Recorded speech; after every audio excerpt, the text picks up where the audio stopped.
Long ago, in the dense forests of southern Nigeria, lay a small village called Idu. It was a remote community, its simple mud huts nestled between towering mahogany trees and verdant ferns. The villagers of Idu lived off the land, hunting bushmeat, fishing, and cultivating yam and cassava. At the centre of the village stood a large iroko tree, sacred to Osun, goddess of fertility. Under its sprawling branches, Elder Chief Okafor led the people. He was a stern but respected leader who honoured the old ways and traditions. One ancient custom declared that any twins born to the village were a cursed abomination. Okafor's ancestors had decreed thus many generations past, for reasons lost to time. When twins were born, it was the parents' duty to take them into the dark forest and leave them there to die. A harsh sentence, but none in Idu dared defy it. One young couple, Uzoma and Kemi, longed for a child to bless their modest hut. Seasons passed without success, and they began to fear Kemi was barren. So when she finally swelled with child, they rejoiced. On the joyous delivery day, the village midwife Ogugwa helped Kemi birth not one, but two squalling babies, a boy and a girl. Uzoma and Kemi were stunned. Twins. Ogugwa shook her head sadly and departed the hut without a word. The couple gazed at their newborns, who they named Chibuzo and Chioma, terrified of what must come next. That night, Uzoma bundled the precious babes and carried them into the wilderness, Kemi trailing behind, choking back sobs. At the edge of Idu, he carefully placed them in the hollow of a giant cotton tree. Then they turned and walked back through the darkness, leaving their children to fate. But as the sun rose the next morning, Uzoma and Kemi returned. They refused to accept losing their only children. From then on, they made secret trips to the cotton tree, feeding and nurturing Chibuzo and Chioma under the blanket of night. The babies thrived in their hidden home, but secrets do not keep long in small villages. One day, Chief Okafor's son Izuchukwu saw Kemi stealthily entering the forest at dusk. His curiosity piqued. He followed behind her and witnessed as she uncovered the forbidden twins. Izuchukwu breathlessly reported back to his father. Okafor flew into a rage. Not only had Uzoma and Kemi defied sacred law, they made a liar of him, the chief. Okafor summoned his warriors to fetch the twins at once. Arriving at the cotton tree, they tore away its sheltering branches and pulled the crying infants from their makeshift crib. Uzoma and Kemi begged desperately for their children's lives, but Okafor ordered the warriors take the twins to the Black River and drown them. A mournful procession marched through the quiet forest, Uzoma and Kemi weeping behind.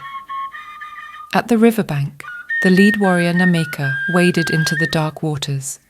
Just as he was about to plunge in little Chibuzo, there was a splash and sudden tug on the child from below.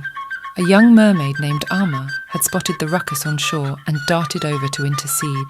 She yanked baby Chibuzo from Nameka's clutches and spirited him away into the river's depths. Before the stunned warrior could react, Ama returned for Chioma and did the same. The mermaid carried the rescued twins far downstream to a hidden lagoon. There she gathered smooth stones from the river floor into a crib shape and tucked them inside. Her mermaid sisters soon arrived, cooing and fussing over the babes. They would help Ama care for Chibuzo and Chioma in secret. Safe in their new lagoon home, the twins grew and flourished under the mermaid's doting attention. They laughed and splashed, played hide-and-seek in the coral, learned to swim and speak the merfolk language. Chibuzo and Chioma felt no loss, only the joy of childhood discovery in their fantastical new world. But unknown to the mermaids, a malevolent presence lurked nearby. Jubal the fisherman often cast his nets in this part of the river. When he pulled up more algae than fish one day, Jubal cursed his misfortune. As he rested in his canoe, he faintly heard mermaid voices drifting from a hidden inlet. Jubal decided to investigate, hoping mermaid flesh might redeem his paltry catches. Paddling silently into the lagoon, he glimpsed two human boys frolicking with the mermaids. Jubal's heart pounded with greedy excitement. He rushed back to Idu and reported his find to Chief Okafor. Okafor was astonished. Could these be the very same twins they had sacrificed to the Black River years ago? He became convinced some evil magic kept the children alive. Again, he summoned the warriors to destroy the twins, once and for all. At the lagoon, the relaxing mermaids were caught unaware. Before they could flee, Nemeka hurled his spear, impaling gentle Amma through her seashell necklace. Green blood spilled into the water as she sank lifelessly beneath the surface. Little Chioma darted towards Amma, but Izuchuku's arrow found its mark first, piercing Chioma's chest. As she floated motionless beside her caretaker, Chibuzo tried desperately to pull his sister to safety. Alerted by the cries of battle, Uzoma and Kemi arrived at the horrible scene. Seeing his only son in peril, Uzoma waded out to save him. But Okafor would not be denied again. He thrust his blade into Uzoma's heart as Chibuzo watched in shock.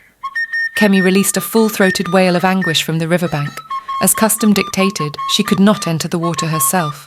But she cried out to her poor son, "Swim away, Chibuzo! Save yourself!"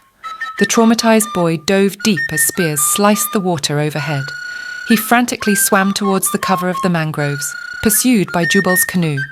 But the remaining mermaids circled beneath and around the boat, confounding Jubal with churning waves until Chibuzo slipped away. Guided by the merfolk, he swam for days out of the Black River and into the Great Eastern Sea. Exhausted, Chibuzo eventually washed ashore far from Idu, near the bustling port city of Calabar. A kind fisherwoman named Adaku discovered the boy collapsed on the beach. She took pity and brought him into her home, hiding him from the dangers of discovery. Adaku raised Chibuzo like her own son, the horrors of his past slowly fading from his memory as the years passed. He remains in Calabar still, living a simple but content life, the last of his tragic lineage.